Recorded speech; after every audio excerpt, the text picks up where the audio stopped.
Welcome to the Why on Earth Community's Stewardship and Sustainability podcast series. Today, we have the opportunity to visit with Jonathan Granoff. Hi, Jonathan. Hi, thank you. Great to be with you today. It's beautiful here today. Absolutely beautiful day. Beautiful. Yeah. Jonathan Granoff is an international lawyer, advocate, scholar, and award-winning screenwriter who serves as president of the Global Security Institute, representative to the United Nations for the Permanent Secretariat of the World Summit of Nobel Peace Laureates, and ambassador for peace, security, and nuclear disarmament of the Parliament of the World's Religions. He serves on numerous advisory and governing boards, including the International Law Section of the American Bar Association, Bawa Muhaiyaddeen Fellowship, Universal Sufi Council, World Wisdom Council, Tikkun, International Association of Sufism, Middle Powers Initiative, and the Parliamentarians for Nuclear Nonproliferation and Disarmament, working to bring the values of love, compassion, and justice into action.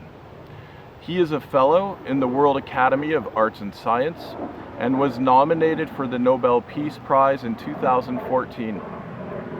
Mr. Granoff is the award-winning screenwriter of the Constitution, the document that created a nation, and has articles in more than 50 publications and books, including The Sovereignty Revolution, Toward a Nuclear Weapons-Free World, Imagining Tomorrow, Analyzing Moral Issues, Perspectives on 9/11, Toward a World in Balance, Reverence for Life Revisited, and Hold Hope, Wage Peace. He has been a featured guest and expert commentator on hundreds of radio and television programs and testified as an expert in the United States Congress, Parliaments of the United Kingdom and Canada, and at the United Nations numerous times. Jonathan, it's a real pleasure and honor to have this opportunity to visit with you, and appreciate you taking the time to share with us. Thank you. So we have a lot to talk about today. And today, in fact, is October 2nd, 2019, the International Day of Nonviolence. Tell us about that. Let's kick off Well, with that. the United Nations recognizes today as an International Day of Nonviolence with a focus on Mahatma Gandhi's message of social change through nonviolence. And actually, there's a great web TV, the UN TV, of October 2nd, 2015, where I was able to participate in one of these with a cellist, Michael Fitzpatrick, and they gave us 15 minutes at the end of the session, which began with the Secretary General, where Michael played this beautiful resonant cello, resonating the heart, and I read quotes from Mahatma Gandhi, and then spoke from my heart, and so we tried to combine the heart and the head, the policies that Gandhi promoted of nonviolent social change, and the artistic intervention of a genius artist, Michael Fitzpatrick. And I'd recommend that. And at the end of the show, we'll put some recommended links, and we'll put the links to that stream that the UN does. Mahatma Gandhi's main social policy message remains pertinent today. He said, imagine the face of the most disenfranchised person that you know, the outcast, the poor. And then if there's a policy, think, will this policy burden that person or benefit them? It's really resonant with what Jesus said in Matthew, where he says, I was hungry, did you feed me? I was naked, did you clothe me? I was in prison, did you visit me? I was sick, did you visit me? And then the disciples say, well, Master, we never saw you naked or in prison or sick or anything. And then he says, what you do to the least amongst us, you do to me. And as a focus of policy and intention in our lives, it's a really, really accurate metric. If you think through policies that work and don't work in life, between nations, or even in your own personal life, having compassion as a metric, compassion for those who suffer, and serving to eliminate that, not only works politically and socially and economically and for peace building, but in the most amazing way ennobles our own spiritual growth. Like the Buddhist first truth is the world is suffering, right? That just to recognize that there's old age, sickness, death. We all suffer. We all lose people that we love. We all have disappointment, betrayal. Things don't work out. The world is not heaven, but he gives a path to becoming free from that. And one of the core elements is cultivation of the quality of compassion and non-attachment, of course, and wisdom. But you see in the Quran, each verse of the Quran begins, in the name of God, compassionate, merciful. This focus on compassion as a way of becoming joyous in one's own life by feeling the suffering of others. How illogical and paradoxical it is that fulfillment comes from the willingness to feel others. One's own personal, So I think there's a lot of people that are like trying to expand consciousness. And my belief is it would be better if we expanded conscience. Yes, expand conscience. So another cool UN day is April 5th, is because of the work of Bahrain, is going to be International Day of Conscience. And next year will be the first one, and we'll see where that goes. But, conscience is a human capacity of tremendous power, but it only arises in a meaningful social way based on what you look at. Gandhi says, look at the face of the poorest. Look at the face of those who are suffering and have compassion there, and then act from that point. So today is the day of honoring that message. I love it. Well, and I love in this term conscience, the etymology would suggest that with science, knowledge, and with. Yeah. It's knowledge with another. With knowing. Yeah. With knowing. And of course, Jesus' admonition and Gandhi's admonition and Muhammad's admonition is not just knowing anything, but know what people go through. Know what other human beings, what the suffering of poverty, the suffering of environmental degradation, injustice. We should look at that and know about that and care about that. People wonder why they have trouble being at peace with themselves. Well, the formula is not real difficult. Apply the golden rule. Let's do a thought experiment. Great. Okay. Imagine tomorrow you treat everyone without reference to the golden rule. Okay. You treat everyone just as a means to your most selfish end. You don't care about their well-being. You love things and use people. You give vent to your anger and most despicable qualities. And you don't care about their well-being or dignity. And then just think of how you would feel when you got in bed that night. That doesn't sound very fun at all. Right, you'd probably be alone. Yeah, right. Most likely. Right, you'd probably be alone.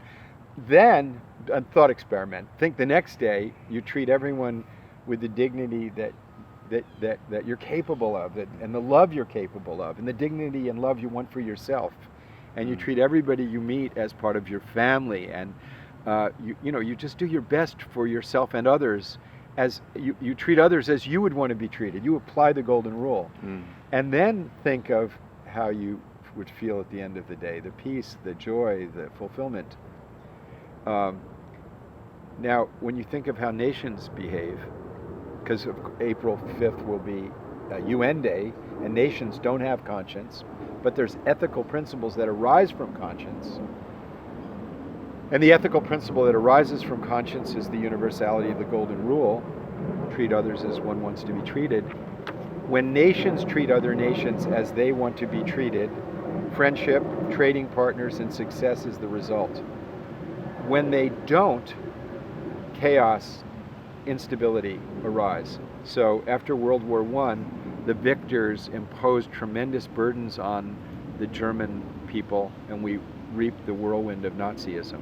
After World War II, the United States led with the application of wisdom with the Marshall Plan, the consequence being building up the vanquished Germany and Japan and having trading partners. Yeah. The Sustainable Development Goals of the United Nations system, in a sense, are a global application of those principles, a global Marshall Plan, if you will. Right. The welfare system in the United States, or public education, and all of the things of the state that we're forgetting in the United States, all the things that the state does for us, Yeah.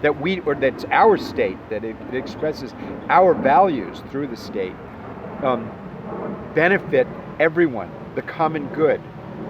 And this principle of pursuing the common good, pursuing the expression of values, of our highest values through the state, has to be based on the golden rule. Yeah. And that has to include everyone. There can be no one outside of that all men are created equal. Yeah. It has to include, which it didn't when Jefferson put it out there. It didn't include called people of color. It didn't include women. It didn't even include people without property. Right. But we know that behind it is the principle that all lives are precious and equal. Right. And all nations need to be precious. We now know we cannot have a secure nation in an insecure world. The idea of running our nation, the United States or any state, like a garrison city-state of medieval times with walls around it is preposterous. The climate doesn't have walls. Pandemic diseases don't have walls. Capital doesn't even have walls. It flows through the global economy seamlessly. The air we breathe doesn't have walls. We are one human family. We live in one very fragile, miraculous stratosphere-covered biosystem in which everything is put together by this majestic hand of grace to allow us to blossom as human beings. And when we honor that and honor the ethical principles that the wise have given us and put it into policy, society flourishes and our personal lives flourish. What's really cool is that the same principles that make us happy as people Yeah. can make nations flourish. Yeah, absolutely beautiful. There may be a moral fabric to the human endeavor. In other words, there isn't a moral fabric for other living species. They don't have the obligation of choosing right and wrong, but we do, and we have the capacity of choosing right and wrong. That capacity is called conscience. So, this long exposition that I've just gotten into, and I apologize for this. This is beautiful. It's poetic. I apologize for it. I think we should think about expanding conscience rather than expanding consciousness, because as the heart expands, so does consciousness. And expanding conscience is expanding the heart. Ultimately, our heart should be in accord with the natural, a resonant heart, a heart that's in tune with the cosmos, consideration, a considerate person, sidereal, in harmony with the cosmos, would be reflective of the natural world's reality, which is borderless. So today, International Day of Nonviolence, we're talking about International Day of Conscience. We should be pursuing hearts without borders. Aha. Beautiful. Hearts without Hearts borders. without borders. That's a good motto. So you've had in just the past I like few that. weeks. Hearts without borders. Oh yes, let's pursue it. Let's title the show. Hearts without borders. A discussion of. We can do that. Yeah, I think it's a wonderful reflection. We can title our discussion Hearts Without Borders, and then you can title your series that you'll be launching the same thing. You know, the past few weeks, you've been in a number of really remarkable meetings and gatherings. And I was really looking forward to you sharing with our audience what were these gatherings, who were you with, what was being discussed? Okay, so every year, the Nobel Peace Prize winners have a summit.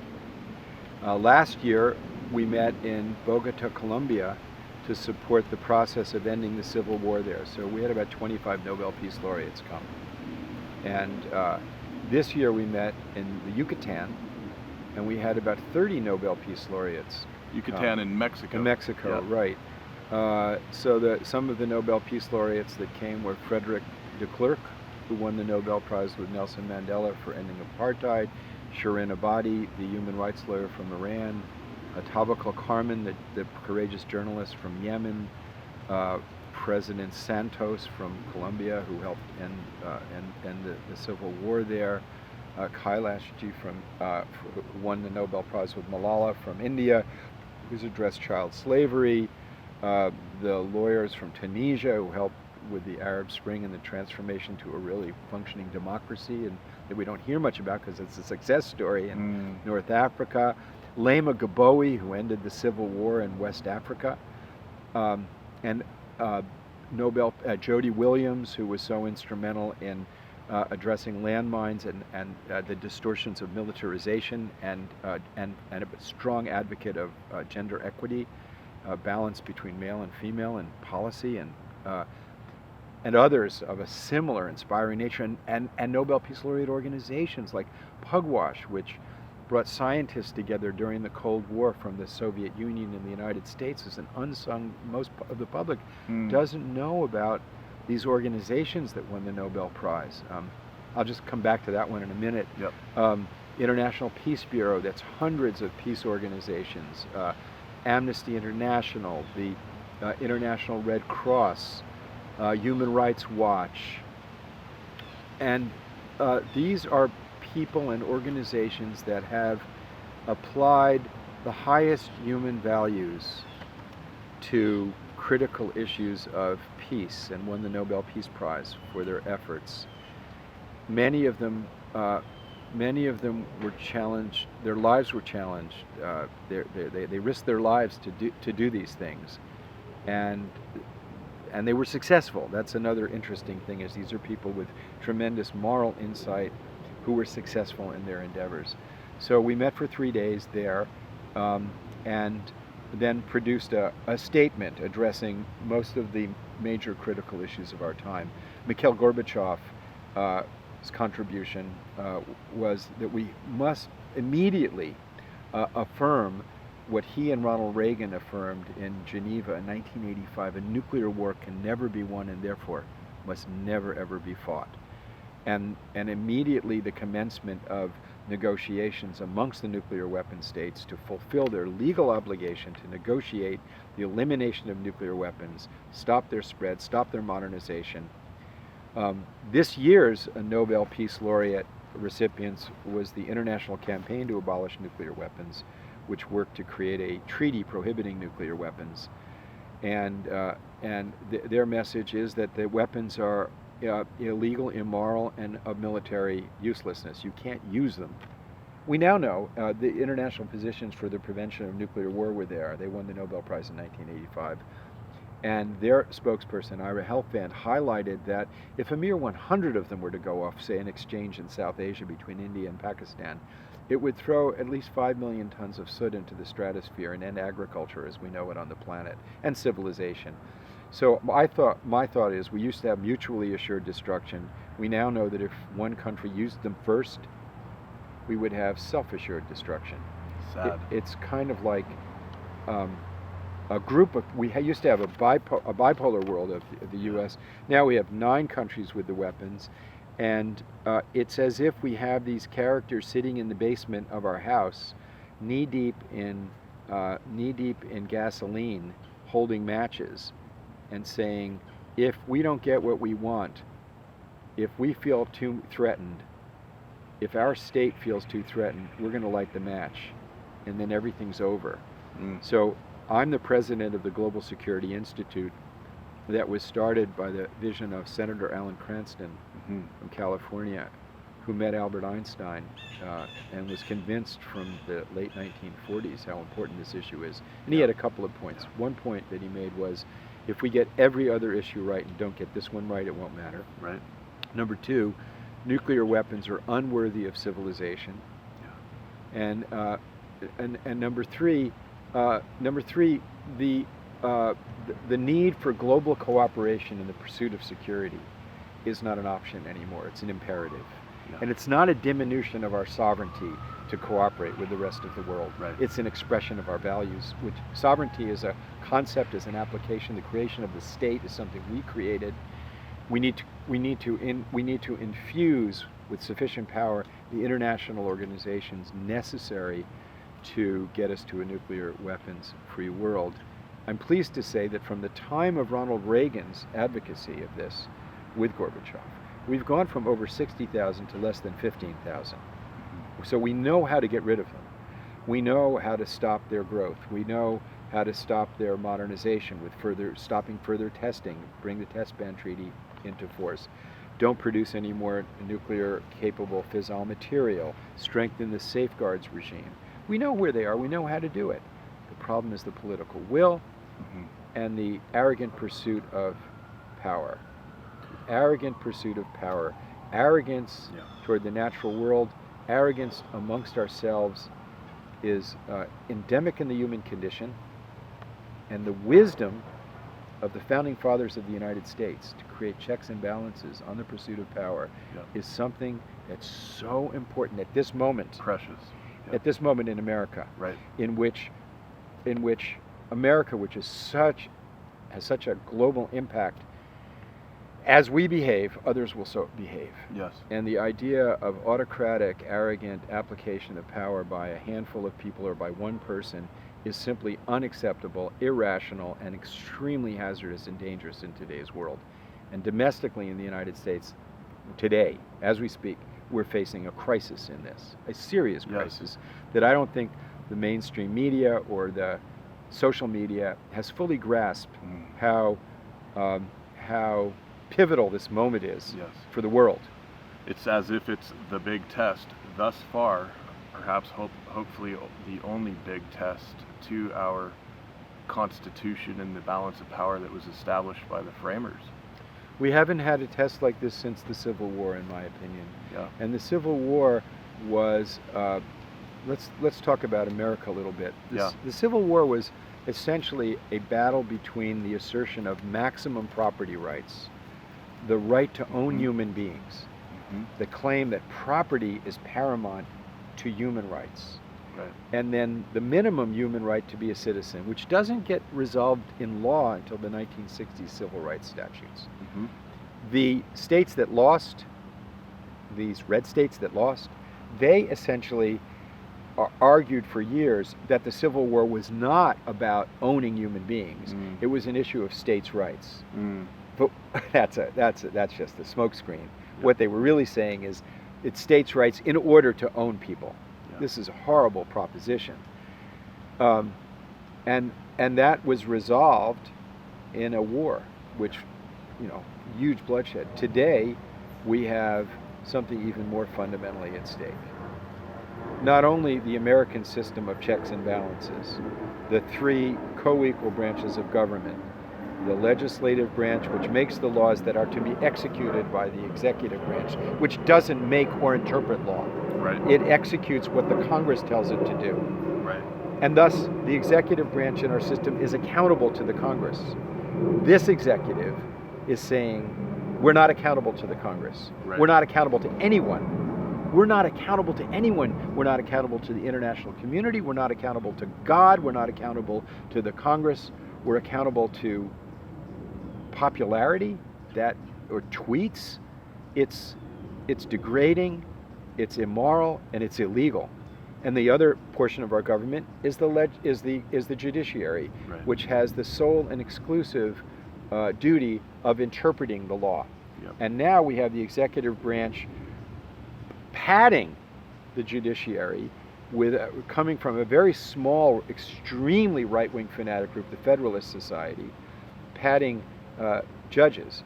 We have an American Bar Association with 450,000 lawyers, and this administration essentially ignores the wisdom of the an enormous resource of the American Bar Association, in its decision making and goes to a very small ideologically driven group. So the balance of our nation is at risk. Absolutely. But deeper than that, in my opinion, is after World War II, the United States became the beacon of principle and hope for the world.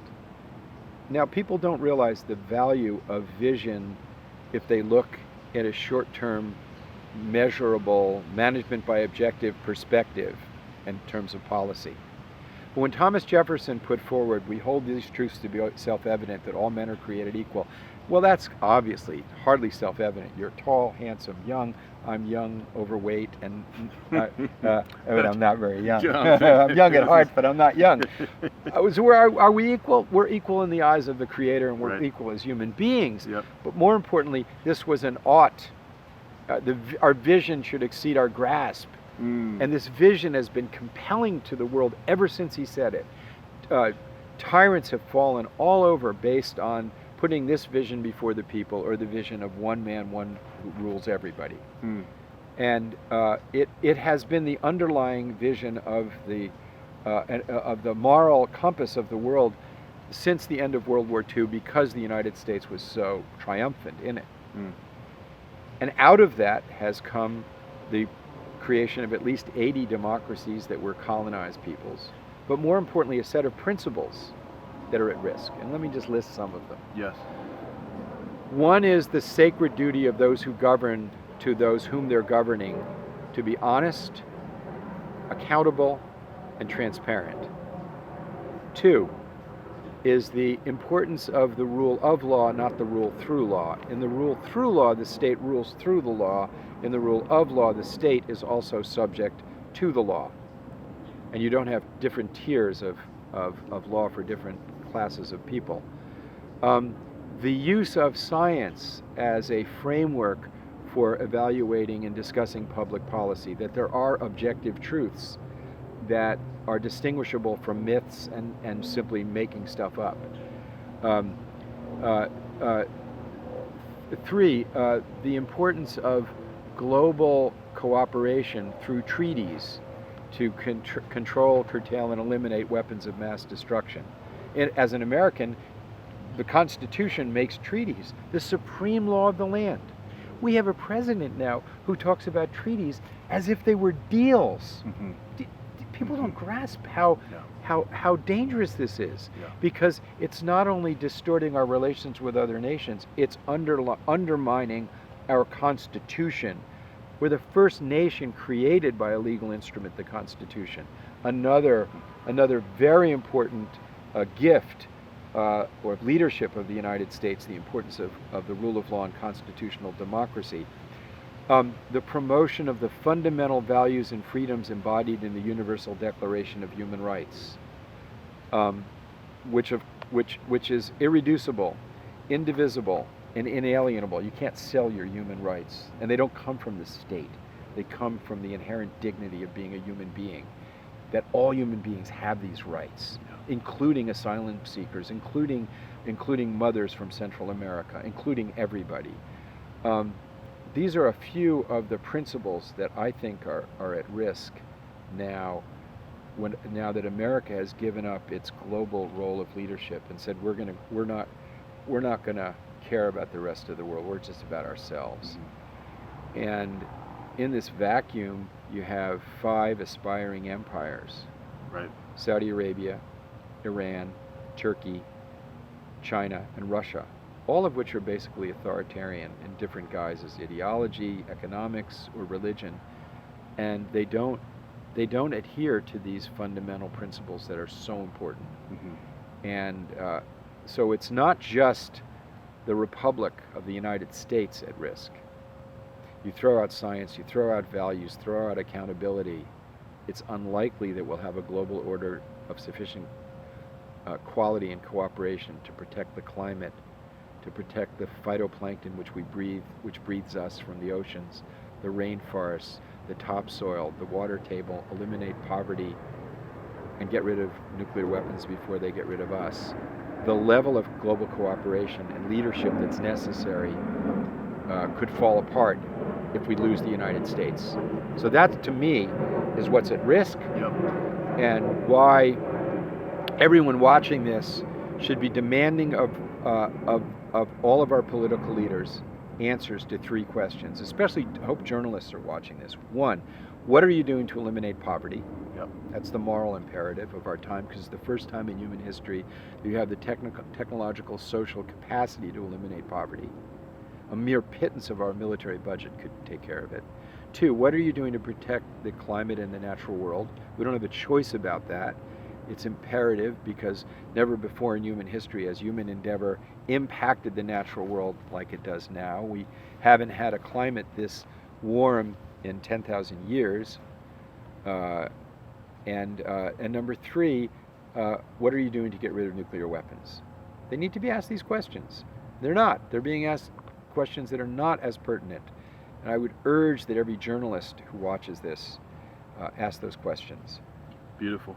I want to ask you, Jonathan, at the gathering with the Nobel Peace Laureates, it seems there could be a convergence between these otherwise disparate existential threats that we're confronting.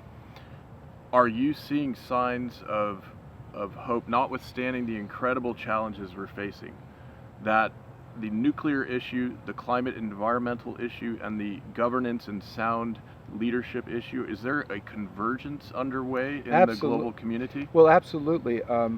So actually, the other event that I chaired the Vision Forum with the country of Bahrain at the UN on what is our vision for the future, and we had a bunch of foreign ministers, and people are understanding the need for addressing these principles all over. But I have spoken to youth in China, in Russia, all over the world, and there were over 3,000 young people at this Nobel Peace Laureate Summit. And you see this with the diplomats, even from the most challenged regions, realize that we have to recognize our shared destiny on the planet Earth. I was speaking to the gathering called Seliger, which is in Russia several years ago. Vladimir Putin convenes this. 2 weeks before I was there, Putin was the main speaker, and then after that, the week before, Sergei Lavrov, the foreign minister of Russia, was the speaker, and then myself. This was the cream of the youth of Russia. And I began and I pointed out that 50 to 70% of our oxygen comes from phytoplankton, the single-cell organisms in the ocean, which depends on the health of the oceans, which depends on the balance of alkaline and acid, which depends on the climate and the balance of fresh water and salt water in the oceans, and the temperature. And that we are breathing together this shared blessing of enormous majesty from the Creator, and that we should have some gratitude. The response that I got from these young people was so positive, so hopeful. They were so knowledgeable and so connected. And then I said, in the meantime, instead of our nations cooperating with each other, we're pointing nuclear weapons at each other. Do any of you want to wipe out New York City? Do you think that your counterparts in New York City want to wipe out Moscow? They were cheering. But they were supporters of their country. But I had the same response with kids in China, the same response with kids in Mexico, the same response of kids in Philadelphia or New York. There's a class that has grown up with a global awareness, a global consciousness. The kids going on strike on the climate are all over the world. The kids are right. So anyway, in Mexico, I had like thousands of kids I was speaking to, and I said, change the heart, change the system, not the climate. And they went wild. Love it. However, when I was in Russia, I went to some of the smaller towns outside of Moscow, and I saw kids with the tattoos on their neck, talking like this, with attitude, without gratitude, angry, without faith in religion or spirituality, without connection to the natural world, without hope in their government, without connectivity to the emerging technologies that internet and other communication systems give us, without trust in their government, and they're angry, and they look a lot like the white nationalists in America. They look a lot like the passionate supporters of tyrants all over the world. They are easily manipulated. They don't understand science. They don't have the capacities of critical thinking, and they're being manipulated by a small cadre of people trying to destroy modernity and lead us to a mythical existence that never existed in the past. So we saw it in the United States. Make America great was code for make America white. Right. And we had Cambridge Analytica and other enterprises using Facebook, which cooperated with them in manipulating public opinion. Well, they've done the same thing in England with Brexit. They've done the same techniques in Brazil, all over the world, and we're seeing this battle between a class of young people emerging with a heightened level of global consciousness, hope, wisdom in young people, and provincialism, fear, xenophobia, racism, nationalism going the other, and religious fanaticism going the other way. So we're in a battle for the heart, for the spirit, and for our institutions. And everyone watching has got to step up and answer this most important question. Have I come in contact with the love and caring that's part of my human dignity today? Am I honoring it within myself and making myself a zone of peace, making my family a zone of peace, and working to make this world a planet of peace? Am I fulfilling my human responsibility to the highest extent possible in my job, in my job as whatever one is doing, whether they're doing carpentry, medicine, law, anything to bring excellence and dignity to what they're doing, and to demand of our institutions that express our social values, the expression of these values of peace and love. We have to do this. We can't put this off for a day. It is time. It is time. The time is now. Jonathan, let me, on that note, just take a quick pause and remind our audience that this is the Why on Earth Communities Stewardship and Sustainability podcast series. Why? And why yes, on earth? Oh, yes, let's talk yes, about yes. why. And today we are visiting with Jonathan Granoff.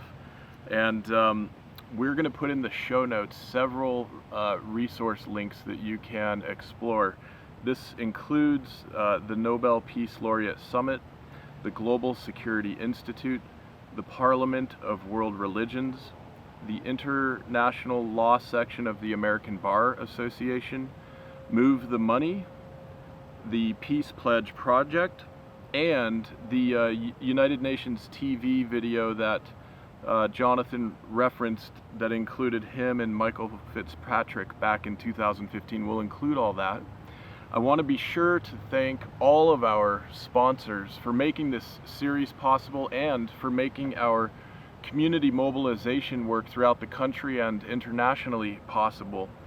These sponsors include the Association of Waldorf Schools of North America, Beauty Counter, Earth Coast Productions, Equal Exchange, the International Society of Sustainability Professionals, the Lidge Family Foundation, Madeira Outdoor, Patagonia, Purium, and Waylay Waters. And of course, a very special thank you to all of you individuals in the Why on Earth community who have joined our monthly giving program. It is with your support that we're making this possible and that we are reaching more and more people and communities all over. And if you haven't yet joined the monthly giving program, you can go right to whyonearth.org/support, or just go to the homepage and hit the donate button. And when you sign up at any level that works for you, I will send you an email with a special code that you can use to download unlimited free copies of our ebook and audiobook resources to share with friends, with family, with colleagues, anyone in your community. So be sure to check that out if you haven't yet. And it is such a joy, Jonathan, to have this opportunity to visit with you. And we can talk some about Why on Earth, of course, happy to do that. I also want to ask you about the history, the transition into the nation state. What was the reason for that?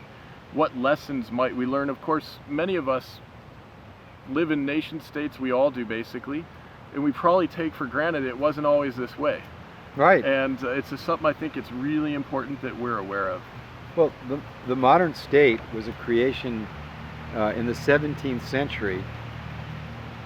In the 17th century, the main event in the Western world was the 30 Years' War, where Catholics and Protestants were slaughtering each other in massive numbers in Central Europe. Maybe a third of the population was wiped out.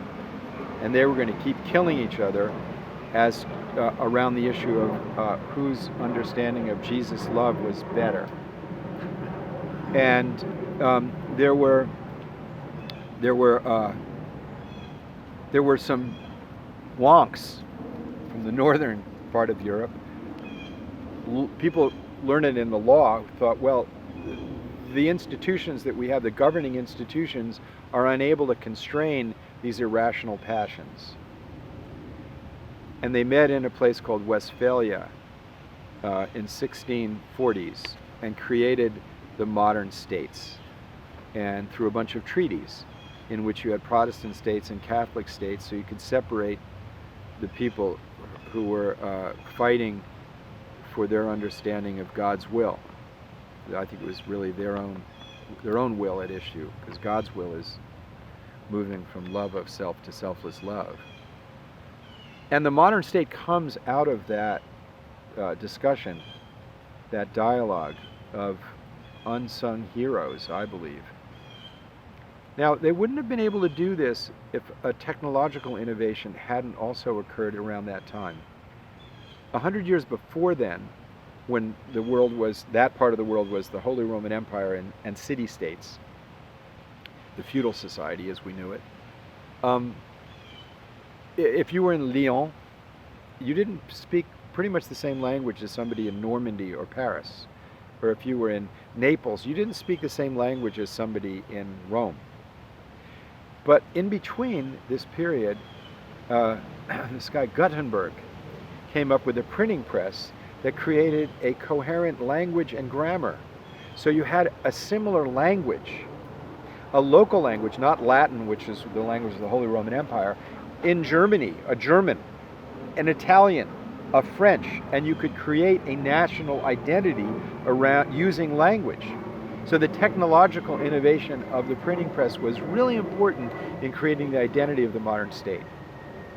Today, we have the internet, which creates a global identity, commensurate with the political institutions necessary for the governance of our world today. And we're at a moment in which we simply have to identify the global existential threats that face humanity, use the communications and transportations capacities of modern technology to weave the human family into a recognition of its oneness and our integrated fate. And a lot of this comes from answering the question, why?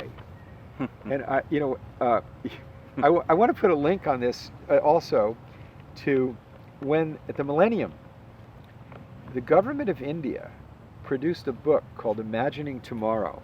The first essay was by the Secretary General, and it had many of the world's great thinkers and leaders imagining what the world of tomorrow should be like.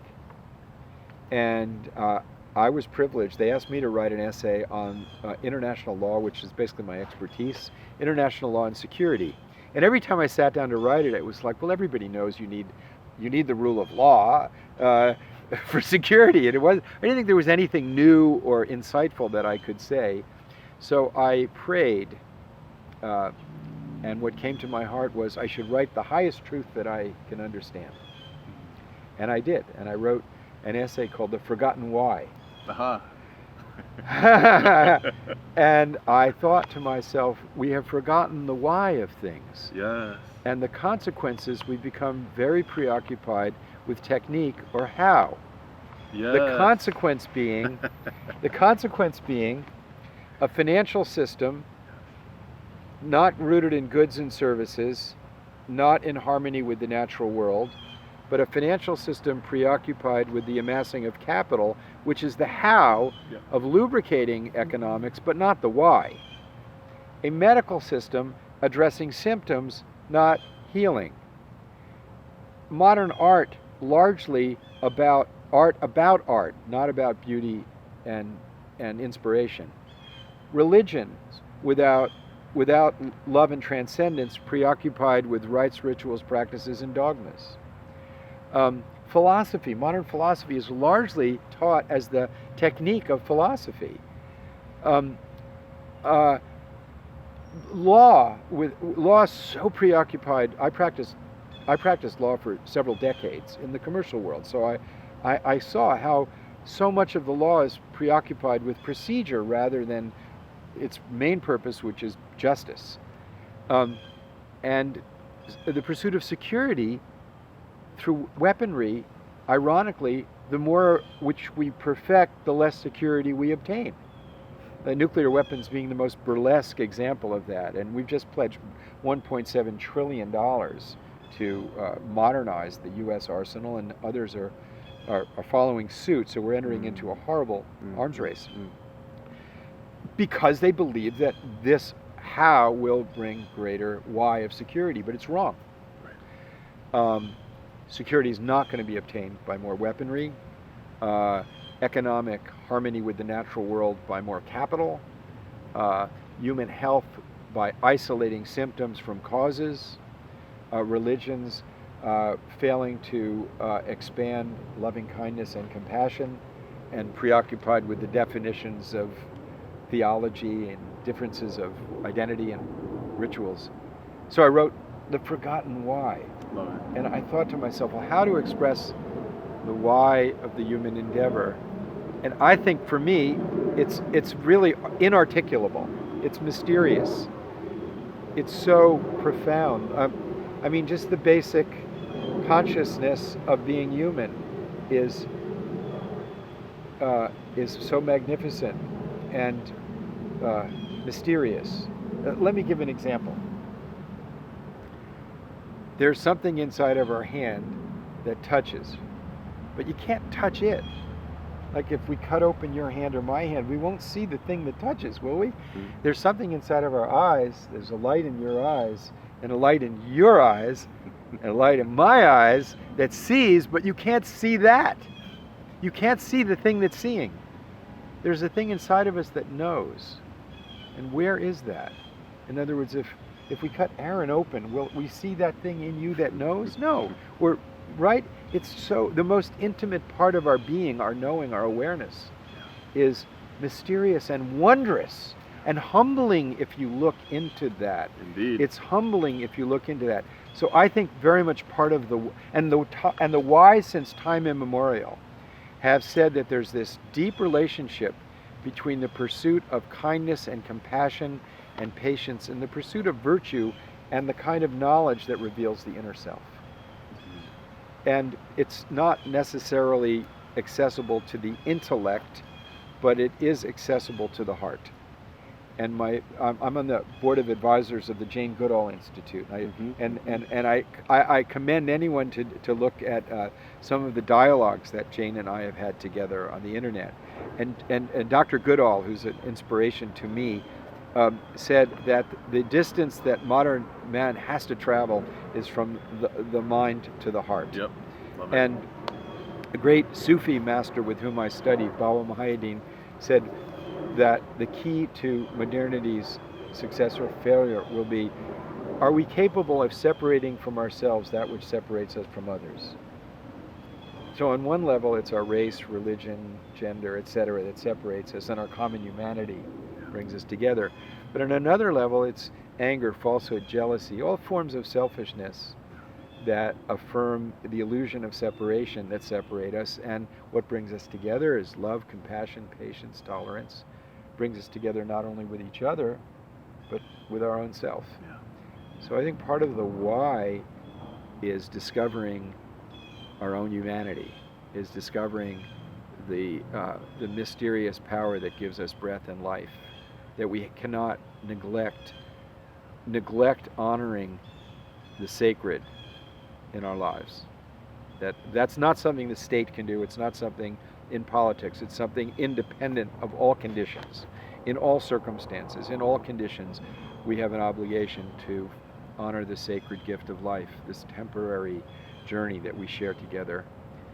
And those who engage in that will find that there is virtue within themselves, and to find ways of bringing that into action. And that's the why. That's what I believe is the why. I love it. That's what I believe totally is the why. line. It's not a real new idea, you know? And that our political institutions, when they reflect that inherent dignity, even if we pay the price of hypocrisy and falling short in achieving it, are empowered by the inspiration that comes from that pursuit. So I did this movie of the creation of America, the Constitution, and studied deeply the character of the people that were so instrumental in the miracle in Philadelphia in 1787. And a lot of them were not really very elevated. They were just there for economic reasons, which is good. I mean, economics is producing wealth is very important for a society. But there were others who understood that stability in society and peace in society and the balance of power and the balance that would allow dynamism and creativity but check arrogance was really a genius. And these guys were really deep, reflective people.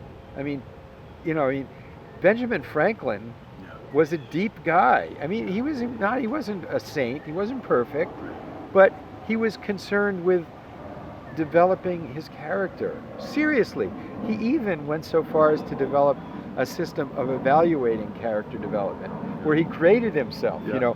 How did I each day? Like, how did I do on compassion and justice and patience and love? And then he hit a wall when he tried to do humility. Like, how do you grade yourself on humility? So I think it's a koan. It's a koan. It is right. But for the state, how the state has to operate, it is the public. We have a duty to hold our politicians accountable to these virtues. And the way in which we temper it is not by punishing them for their arrogance, because you need kind of like arrogant people to be good politicians. They got to be real up about themselves, It's called law.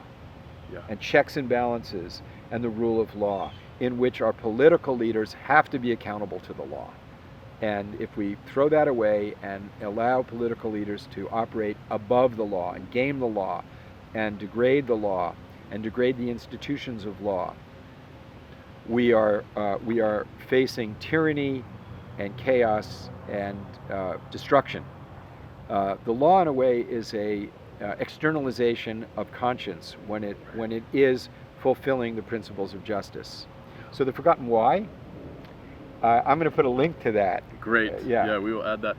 There's another moment, another miraculous moment around the time of the formation of our country here. Yes.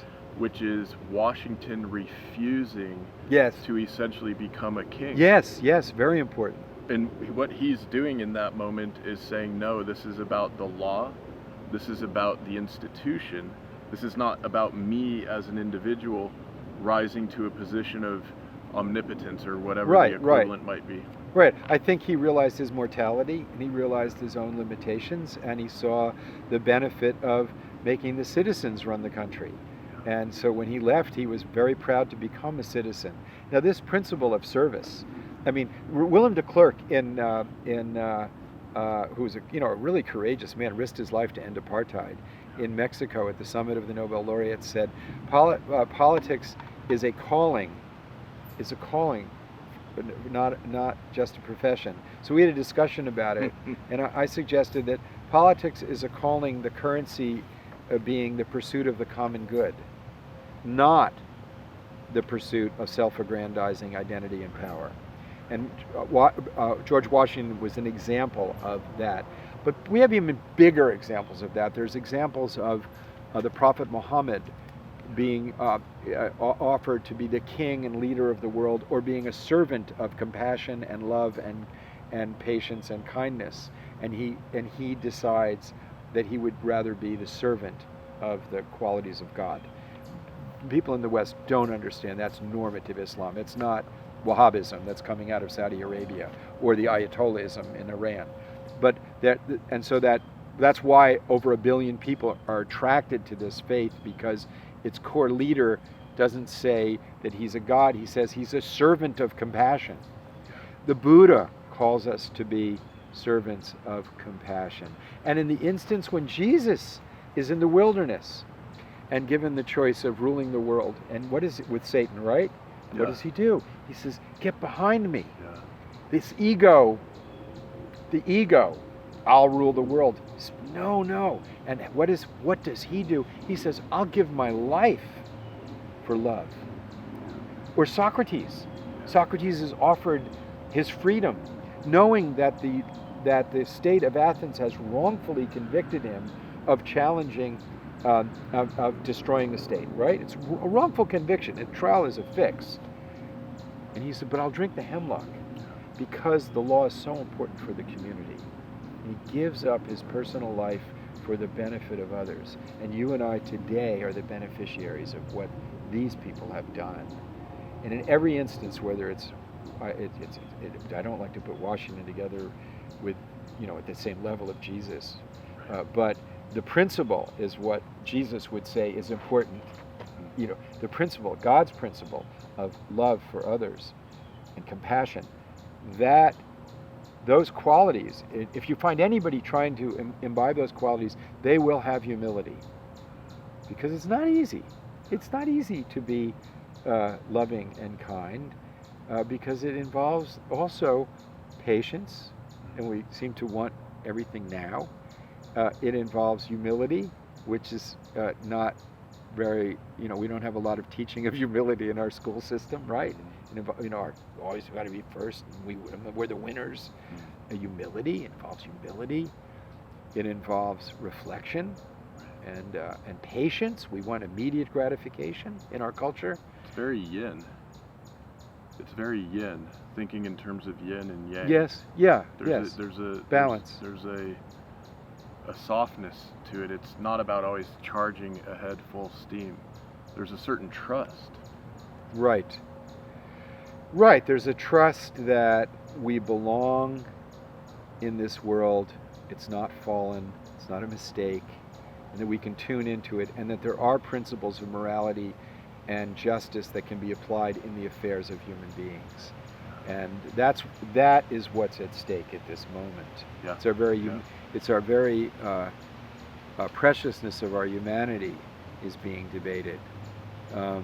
Do we really believe in democracy? Do we believe that reason can overtake selfishness, passion, anger, falsehood, jealousy, racism, religious fanaticism? Is our humanity strong enough? Is it time for those of us who believe in the dignity of every person to step out and say, well, we have a right to a clean planet. We have a right to a balanced climate. We have a right to live caring for the poor. We have a right to a future. We're not just going to consume everything today. We have a duty to future generations. These are the principles that are at stake today. And the thing is, we know how to solve these problems. Right.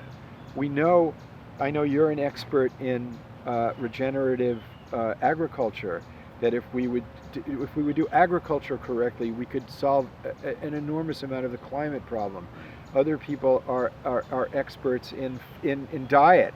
If we cut down in the consumption of meat, we could do a great deal to protect the rainforests, which are being cut down to produce grain, to produce hamburgers, which do a great deal to drive people into hospitals with health issues.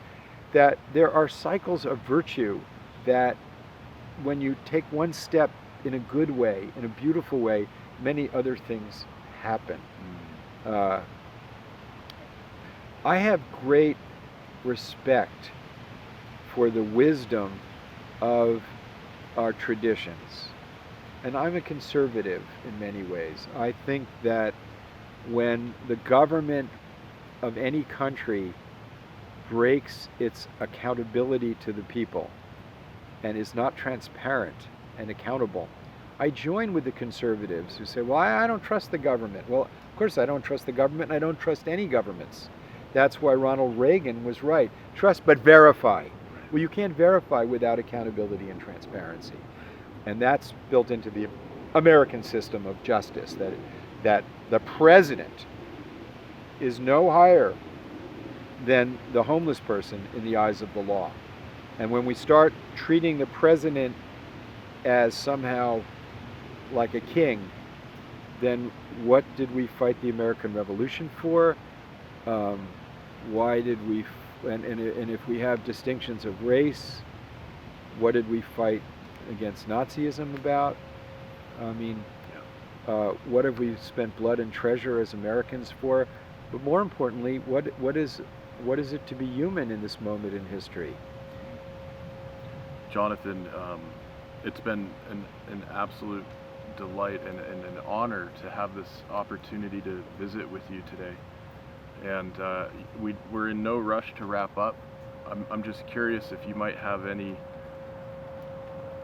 specific calls to action or advice for our Why on Earth community audience. It's a diverse group from communities all over, and for us to have this opportunity to hear from you with your friendships and your networks working on so many of these essential issues. I'm curious what you might share in that regard. Well, I did have call to action of asking these questions that we have to demand of our political representatives. What are you doing to eliminate poverty? What are you doing to protect the climate and the natural world? What are you doing to get rid of nuclear weapons? Because each of these unpacks enormous, they're like acupuncture points in our society. And each of us to ask ourselves each day, what values am I finding within myself?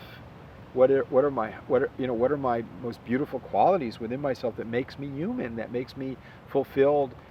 And you'll find if you do that, there is a greater power. Some call it God. Some just say it's beyond words, that gives us life. And that's humbling. And then you start to open up. And then to ask yourself, how am I living in accordance with that? With my wife, with my children, with my family, with my community? How am I supporting people and institutions that go forward with this? Money is a way of expressing values. So I'm involved in a thing, Count the Money, where we're Move the Money. You'll see the website to just say, well, we're spending way too much money on the pursuit of security through military means. Well, military means have not done real well when Alexander the Great tried to invade the Indus Valley around, from Pakistan onward.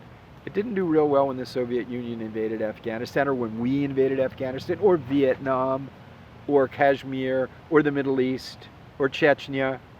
These don't really bring the kind of security and peace that we need. What does bring security and peace is promoting the well-being of others as you care for yourself. That's what works. The business community understands this. The business community has gone global.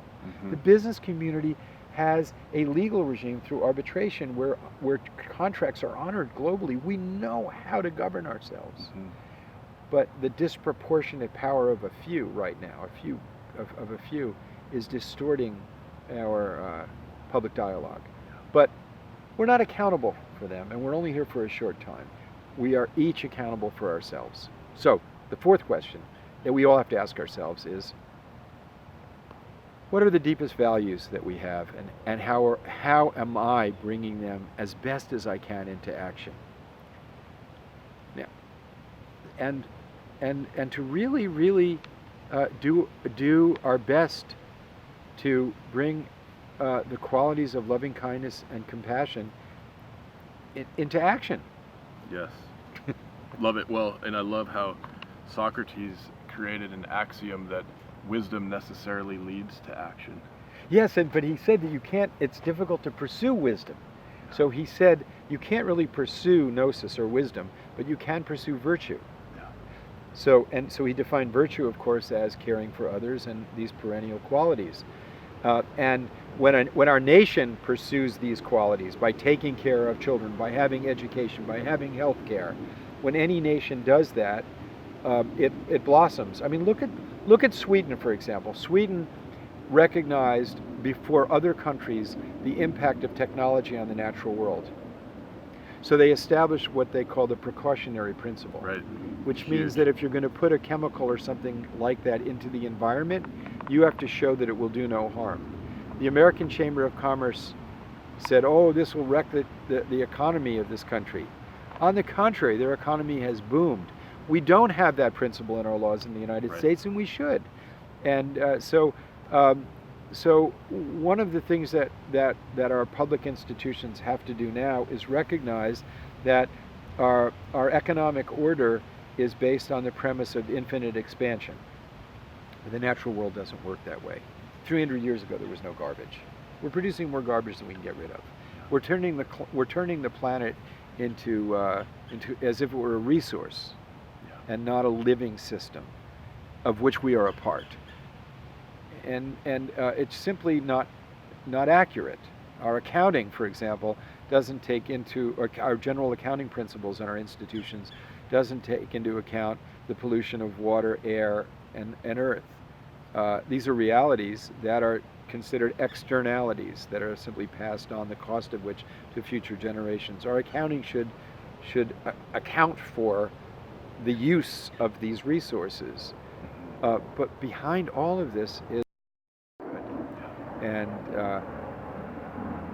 America has stood for those principles as best as we can. That's what makes America great. And any society in which these principles are applied is great. There are so many blossoming things you see on the planet. I mean, Bhutan has proposed that not only do we need a GNP, gross national product, of just producing things, but we should also care about producing happiness. All right? And it turns out that a lot of like, for example, it's very difficult for a person to be happy if they don't have one bed. You need one bed. But the difference between having one bed and 5 beds in your house in terms of happiness is minimal. But going from no bed to one bed is a big leap. But after you have one bed, 3 square meals a day, adequate health, and security, your happiness is dependent on a lot of other things other than merely acquiring stuff. Right. Your happiness is dependent on expressing your human values, your social relationships, your artistic appreciation and creativity, your engagement in helping others. Those are the metrics of happiness, they found out. So economists are now starting, and educators are now starting to include happiness in the pursuit of happiness in their metrics. Schools are saying our students do better when they're happy rather than shamed into doing well. Happiness. Doctors are discovering that our health is better. Yes. Well, who knew, right? I mean, it seems so self-evident, right? Yeah. But apparently we haven't organized our institutions around the knowledge and the wisdom that we are affirming. Happiness is very important, and happiness comes more from an open heart than from the selfish acquisition of vanity and power. Happiness comes from the open hand better than the fist. Absolutely beautiful, Jonathan. Yes. Thank you so much for visiting with us today. Oh, anytime, Aaron. It's great to talk about good things. Really. Especially as a lawyer, where we're usually, I mean, look, it's a beautiful place. It's a beautiful day. Yeah. This is my home. We're in the backyard of my home in New Jersey. It's beautiful, and to be able to sit and talk with a brother about things of the heart and things of significance is, it's truly a pleasure. And thank you for doing this show. And for people that are watching, this is the kind of media that needs to be spread. Tell your friends about it. share these talks with other people, because these are discussions that matter. And we're in a period in history in which ideas and vision are significant. And think of your own vision, and think of your own best vision and share it. Wonderful. Thanks, everybody. The Why on Earth Community Stewardship and Sustainability podcast series is hosted by Aaron William Perry, author, thought leader, and executive consultant. The podcast and video recordings are made possible by the generous support of people like you. To sign up as a daily, weekly, or monthly supporter, please visit whyonearth.org/support. Support packages start at just $1 per month. The podcast series is also sponsored by several corporate and organization sponsors. You can get discounts on their products and services using the code WHYONEARTH, all one word with a Y. These sponsors are listed on the whyonearth.org/support page. If you found this particular podcast episode especially insightful, informative, or inspiring, please pass it on and share it with a friend whom you think will also enjoy it.